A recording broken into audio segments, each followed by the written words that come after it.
Hello everyone, welcome back to Remi's kitchen. আজ নিয়ে আসছি দুধ পুলি পিঠে একটা রেসিপি, দারুণ রেসিপি, একদম সফট পুলি কিভাবে বানাবেন সেই টিপস অ্যান্ড ট্রিক্সের সাথে হাজির হয়েছি। এই পিঠেটা কিন্তু ঠান্ডা হওয়ার পরেও কিন্তু শক্ত হয় না। পুরো রেসিপিটা দেখবেন। আর আমার এই রেসিপি ভালো লাগলে অবশ্যই আমার চ্যানেলকে লাইক করবেন, শেয়ার করবেন, কমেন্ট করবেন, সাবস্ক্রাইব করতে ভুলবেন না। পাশে থাকা বেল আইকন অবশ্যই প্রেস করবেন। একদম দারুণ স্বাদের একটা পুলি পিঠে রেসিপি দেখাতে চলেছি।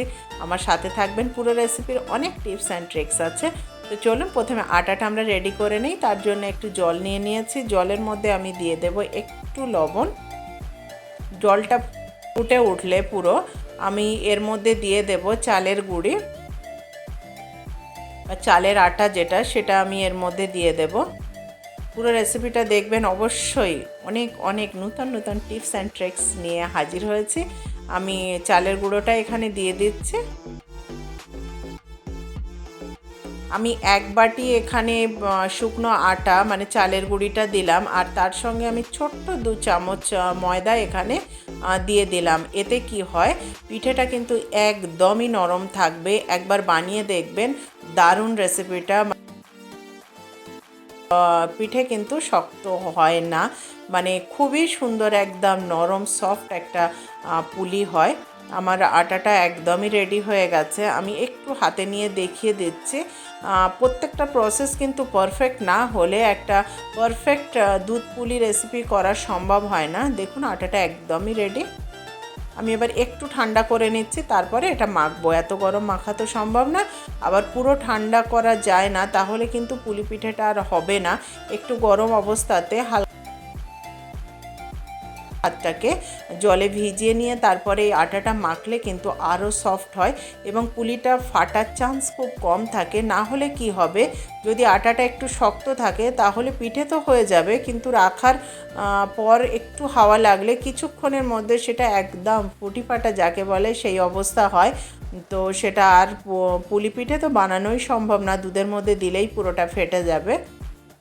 আমি যে প্রসেস অবলম্বন করে বানাচ্ছি, একবার বানিয়ে দেখবেন, রিয়েলি অ্যামেজিং একটা পুলি পিঠে হবে। আর শীত মানেই পিঠে উৎসব, আর সেই পিঠে উৎসবে এই ধরনের যদি একটা সফট পুলি পিঠে থাকে তাহলে সে অবশ্যই একটা শো স্টপারের কাজ করবে।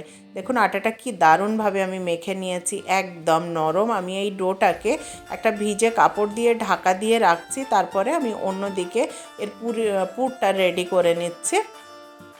এটা যদি সাথে সাথে বানিয়ে নেন তাহলে ঢাকা দেওয়ার দরকার হয় না, আর যদি খুলে রাখেন তাহলে কিন্তু এর উপরে পোর্শনটা আবার একটু শক্ত হয়ে যায়। সেক্ষেত্রে পুলি পিঠেটা মুড়তে ভীষণই প্রবলেম হয়, আর পুলিটা ঠিকঠাক হয় না, ফেটে যাওয়ার আবারও চান্স থাকে।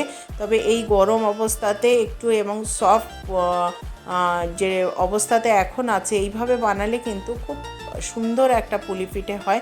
একটা পিঠেও ফাটে না দুধে ফোটানোর পরও। আমি এখানে পুরটা রেডি করে নিচ্ছি।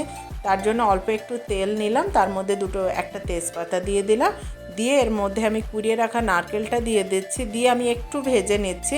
এই প্রসেসটা করলে কিন্তু টেস্টটা বেশ আরোই ভালো হয়, করে দেখবেন। আর যারা করে না, এটা নর্মাল গুড়ের মধ্যে দিয়ে করে, সেটাও করতে পারেন। তবে একটু ভেজে নিলে কিন্তু দারুণ একটা টেস্ট হয়, আর খুব তাড়াতাড়ি ঝরঝরা হয়ে যায় ব্যাপারটা। ভাজা হয়ে গেছে, আমি এর মধ্যে গুড়টা দিয়ে দিচ্ছি। আমি পুরের ক্ষেত্রে এলাচ গুঁড়ো অবশ্যই একটু দিই, সেটা আমি শেষের বেলা দিই। আমি গোটা এলাচ এখানে ব্যবহার করি না, সেটা মুখে পড়ে, খেতে একদম ভাল লাগে না। তো সেই জন্য আমি এখানে এলাচের গুঁড়োটা ব্যবহার করি। আপনারা করতে পারেন, এলাচটা নাও দিতে পারেন। তবে দারুণ রেসিপি, অবশ্যই দারুণ। এবার পৌষ পার্বণে অবশ্যই এই টিপস অ্যান্ড ট্রিক্স অবলম্বন করে সবাই বানাবেন, দেখবেন দারুণ একটা পিঠে। ওই চিবিয়ে চিবিয়ে খেতে হবে না।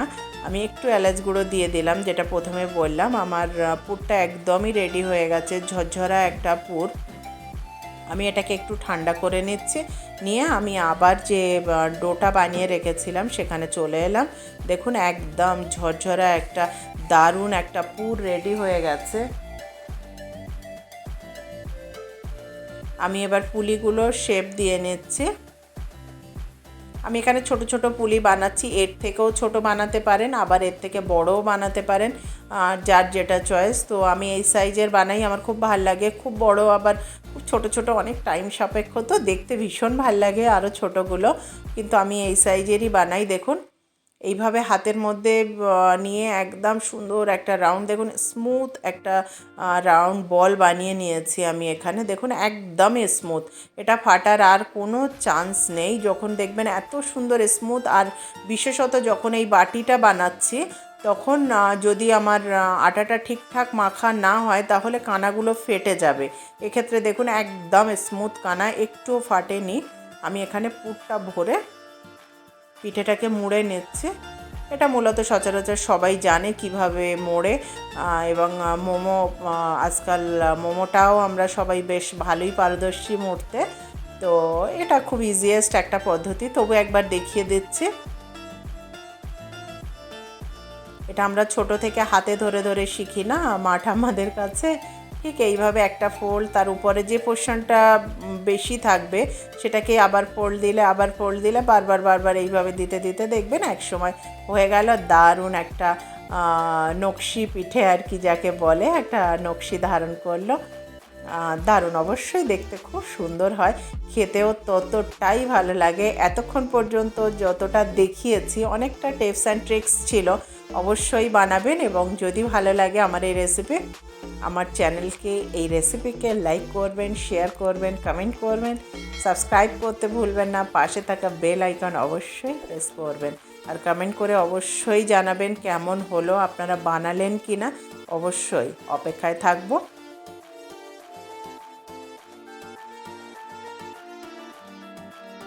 আমার চ্যানেলে অনেক অনেক মিষ্টি রেসিপি আছে, শীতের এই সময়ের অনেক রেসিপি আছে, স্যুপ আছে, অনেক অনেক ধরনের কাবাব রেসিপি আছে, এবং বিশেষত শীত কি যে কোনো সিজনাল প্রচুর রেসিপি আছে। অবশ্যই একবার গিয়ে দেখবেন, এবং ডেসক্রিপশানেও অনেক লিংক দেয়া থাকবে, অবশ্যই একবার দেখবেন। অনেক অনেক রেসিপি আছে, অবশ্যই ভালো লাগবে। আর ভালো লাগলে আবারও বলছি, একটা সাবস্ক্রাইব তো অবশ্যই করবেন এবং আমার সাথে থাকবেন, আমাকে এনকারেজ করবেন, তাহলে ভালো ভালো রেসিপি নিয়ে অবশ্যই হাজির হব আপনাদের সামনে।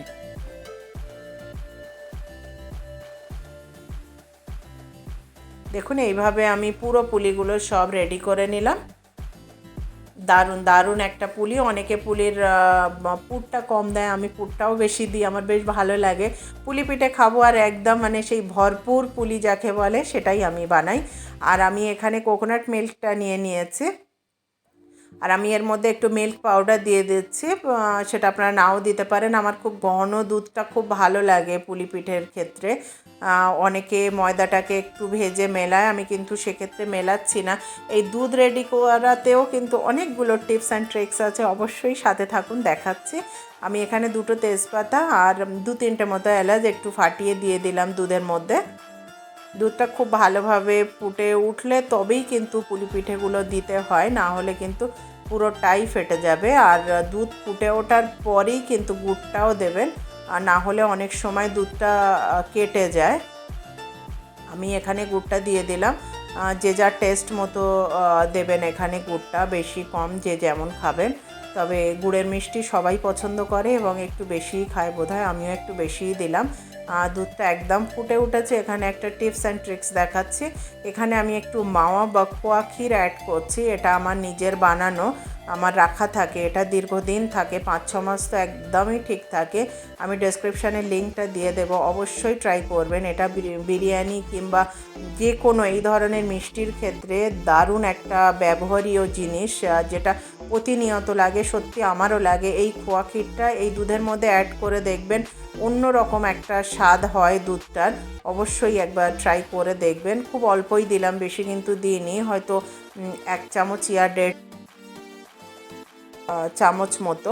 আমার দুধটা পুরো ফুটে গেছে, তার মধ্যে আমি পুলিগুলো দিয়ে দিলাম, দিয়ে আমি চট করে একটু ঢাকাটা দিয়ে ফুটিয়ে নিচ্ছি, না হলে অনেক টাইম লাগবে। এটা কিন্তু বেশি ফোটানোর প্রয়োজনই হয় না, আর ঢাকা দিয়ে এটা ফোটানো যায় না, কারণ সব ওভারফ্লো হবে। পুরো ফুটে গেছে, আমি ঢাকনাটাকে সরিয়ে দিয়েছি। দেখুন একদমই রেডি হয়ে গেছে। এটা ম্যাক্সিমাম 2 মিনিট ফোটানোর দরকার, তারপরে কিন্তু আর প্রয়োজন নেই। দেখুন পুলি পিঠেটা একদমই রেডি হয়ে গেছে। আমি সুইচ অফ করে দিয়েছি আমার গ্যাসের ফ্লেমটা, দিয়ে একটু ঢাকা দিয়ে রাখলাম, তারপর ঠান্ডা করে পরিবেশন করলাম আমার দুধ পুলি। কেমন লাগলো জানি না এই রেসিপি, অবশ্যই সাথে থাকবেন, ভালো থাকবেন, সুস্থ থাকবেন। Thank you.